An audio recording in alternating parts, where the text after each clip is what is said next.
So have you ever felt like you're playing this rigged game against the pros on Wall Street? You know, that feeling that you, the amateur investor, are just completely outmatched. Well, what if I told you that one of the greatest investors of all time believed that you, yeah, you, actually have the advantage? Okay, let's dive right in and deconstruct the simple, powerful, and totally game-changing philosophy of Peter Lynch. This right here, this single idea is the foundation for absolutely everything. Lynch wanted us to stop looking at the squiggly lines on a chart and start looking at the real world. He basically said, look, if you want to understand a stock, you first have to understand the business behind it. It sounds almost too simple, doesn't it? But it's a huge shift in perspective that turns investing from some abstract guessing game into real, tangible research. Now, why should we even listen to this guy? Well, because of this number, 29.2%. For 13 years, from 1977 to 1990, Peter Lynch ran the Fidelity Magellan Fund and delivered an average annual return of 29.2%. He didn't just beat the market, he practically lapped it, growing the fund from just $18 million to over 14 times billion. Yeah, that kind of track record, it gives his advice some serious weight. Okay, so let's get into what is maybe his most shocking idea. This belief that regular people, everyday people, have a built-in advantage over the professionals. And this wasn't just some feel-good line. For Lynch, it was a structural, fundamental reality of the market. And this is what's so fascinating, right? It's this contrast between two totally different kinds of edges. See, Wall Street has the informational edge, all their complex models, their teams of analysts. But they're also a herd, you know? They're constrained by rules and they have to follow the consensus.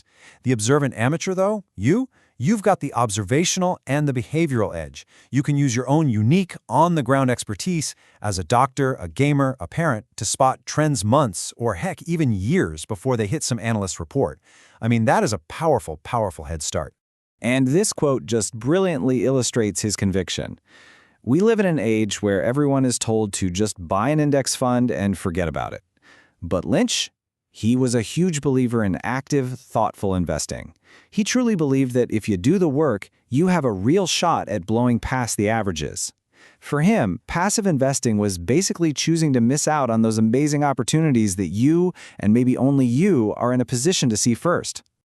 So how do we actually use that amateur's edge? Well, that brings us to Lynch's most famous principle of all. Invest in what you know. This is where the big philosophy becomes a practical, actionable strategy that starts not in some dense financial report, but in your actual daily life. And this is the legendary story that just proves his point perfectly. It wasn't some complex algorithm or a secret insider tip that led Lynch to one of his biggest wins ever. Nope, it was his wife, Carolyn, coming home from the grocery store and just raving about this new pantyhose product from Hanes called Legs. She saw it was a superior product, and that real-world insight, that was the spark. Okay, but this is probably the most misunderstood part of his whole philosophy. Liking a product is not a buy signal. Lynch was so adamant about this. An observation, like the one about Legs, is just a lead. It's a sign that says, hey, you should probably look over here. It's the starting gun for your research. It is not the finish line. And here's exactly how that whole process plays out. The observation from his wife, that was step one. Step two was the homework. Lynch dug into Hanes. He confirmed it had a strong balance sheet, a solid plan for national expansion. Only after all that did he invest. And the result? A 30-bagger, turning what was just a simple shopping trip into an absolutely legendary investment win. Okay, so you've found a great company through your own observation and you've done the research. The next big question is, what's a fair price to actually pay for it? This is where Lynch really popularized a metric to find that perfect sweet spot between a company's quality and its stock price.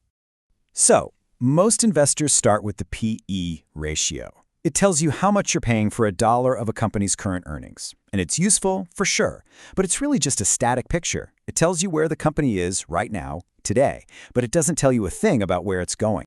And this is Lynch's key innovation, the P/E ratio. By dividing the P/E ratio by the company's earnings growth rate, he created this amazing tool that puts valuation in context. The P/E ratio helps you understand if you're paying a fair price, not just for today's earnings, but for tomorrow's growth too. This all comes together in what's called the growth at a reasonable price, or GARP strategy. And it's just a beautifully simple framework. Lynch looked for companies that were growing their earnings at a solid 15 to 25% a year, but he would only buy them if the PEG ratio was at or below 1.0. This discipline let him find that perfect sweet spot, avoiding those dangerously expensive hype stocks and the cheap-for-a-reason value traps. All right, so you've found a potential company, you've checked its valuation. How do you organize all this information into a really clear investment thesis? Well, Lynch gave us two brilliant frameworks to make sure you truly understand what it is you own. First, you have to categorize the stock. Lynch argued that not all companies are the same. I mean, you can't expect a giant, established utility company to grow like a small tech startup, right? It's just not going to happen. So he broke them down into 6 categories. You've got your slow growers. Think big utilities, where the main story is that nice, reliable dividend. Then you have stalwarts, like a Coca-Cola, where you're looking for steady, solid growth.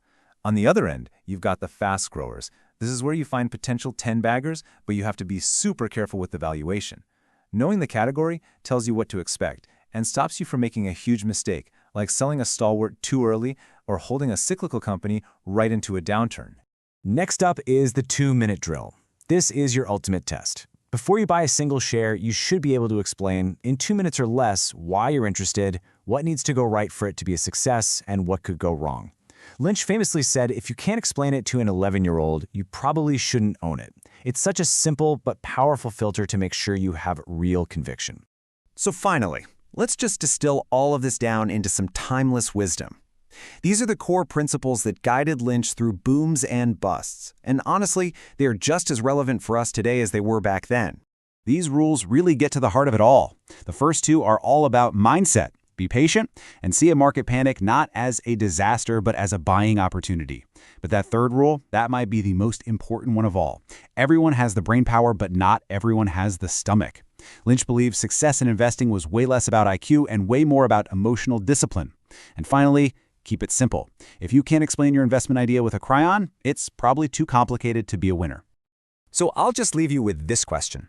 Peter Lynch's entire philosophy is basically an invitation to just look around you, at your job, at the mall, in your own home. What products do you love? What services can you not live without? The next great investment story might not be buried in some Wall Street report. It might be waiting right there in front of you. You just have to know how to look.